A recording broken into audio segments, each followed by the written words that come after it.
PFMD is important to people with chronic conditions really for two reasons. We want to have treatments that really reflect the values that are important to us. And I can give you two very specific examples.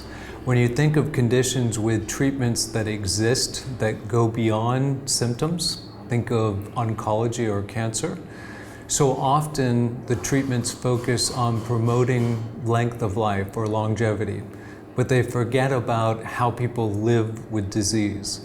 And at the end of the day, people with cancer or with other chronic conditions want treatments that help them to live their lives.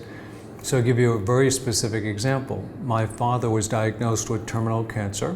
He received chemotherapy and other treatment that robbed him of his quality of life and also robbed him of his ability to perform his passion and his livelihood, which was to repair antique clocks.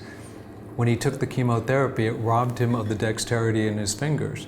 And as a result, he couldn't repair antique clocks or watches.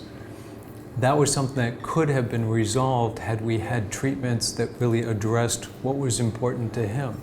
How did he want to live his life? For people with treatments that address symptoms, we often focus on symptoms that surrogates or doctors or researchers think are important to patients. But when you ask patients what's important to them, oftentimes the symptoms are misaligned. So for example, you may think that the symptom that's most important to one disease group is pain. But when you ask people with that condition, you find out that what's really most important to them is fatigue.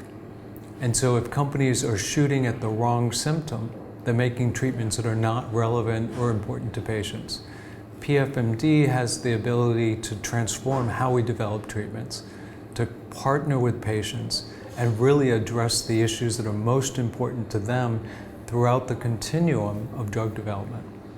At the end of the day, ensuring that treatments really provide value to people with chronic conditions is something that's urgent.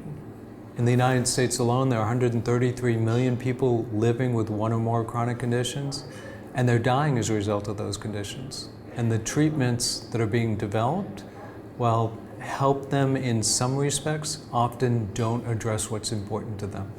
So my message to my partners here at PFMD is let's seize the day. Patient centricity, patient engagement, it's the buzzword of the decade. It's only going to remain the buzzword for a short period of time.